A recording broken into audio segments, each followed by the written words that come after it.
بھینس کی قربانی سے متعلق عرصے سے اختلاف چلا آ رہا ہے۔ کچھ عالم کہتے ہیں کہ جائز ہیں اور کچھ کہتے ہیں کہ جائز نہیں ہیں۔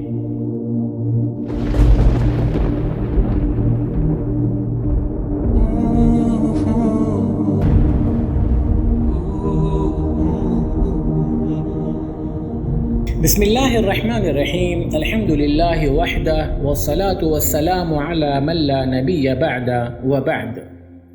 برادران اسلام، السلام علیکم ورحمۃ اللہ وبرکاتہ۔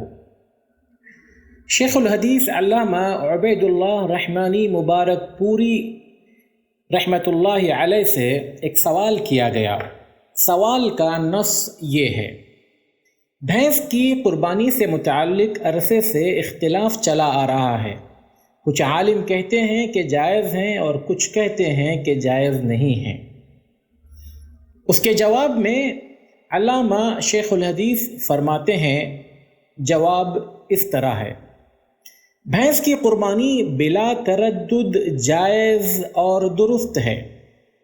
بہیمۃ الانعام میں بھینس بھی بلا شبہ داخل ہے، اور الانعام کا لفظ بھینس کو بھی شامل ہے، جس طرح ابل اونٹ، گائے بیل اور معز بکری بکرا اور ضان مینڈا دمبا کو شامل ہے۔ پس اونٹ گائے بھیڑ بکرا دمبا کی طرح بھینس کو بھی ہدی بنانا اور اس کی قربانی کرنا جائز ہے، بلکہ خود بقر کا لفظ بھی جاموس کو شامل ہے۔ چنانچہ بعض اہل لغت لکھتے ہیں کہ الجاموس نوع من البقرہ، نیز زکوٰۃ کے معاملے میں جو حکم گائے بیل کا ہے وہی جاموس یعنی بھینس کا بھی ہے۔ اسی واسطے تمام فقہا لکھتے ہیں کہ الجاموس کالبقرہ، عرب کی آب و ہوا بھینس کے حق میں ناموافق ہے، اس لیے وہاں بھینس نہیں ہوتی۔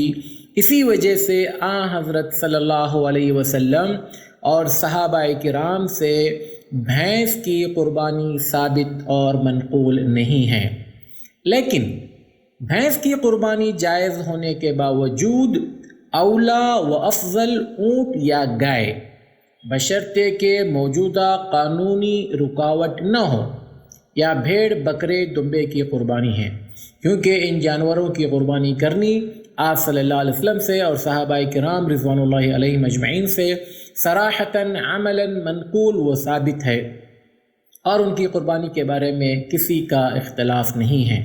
ھذا ما ظہر لی واللہ اعلم۔ یہ آپ نے علامہ شیخ الحدیث عبید اللہ مبارک پوری رحمۃ اللہ علیہ کا جواب سماعت فرمایا، اور بھی بہت سارے علماء کے اس بارے میں فتاوے ہیں۔ وقت کے مناسبت سے میں نے ایک ہی فتوے کو آپ کے سامنے پیش کیا۔ اللہ تعالی ہمیں اللہ کے رسول صلی اللہ علیہ وسلم کے کئی باتوں پر عمل کرنے کی توفیق عطا فرمائے، آمین۔ وآخر دعوانا الحمد للہ رب العالمین۔ السلام علیکم ورحمۃ اللہ وبرکاتہ۔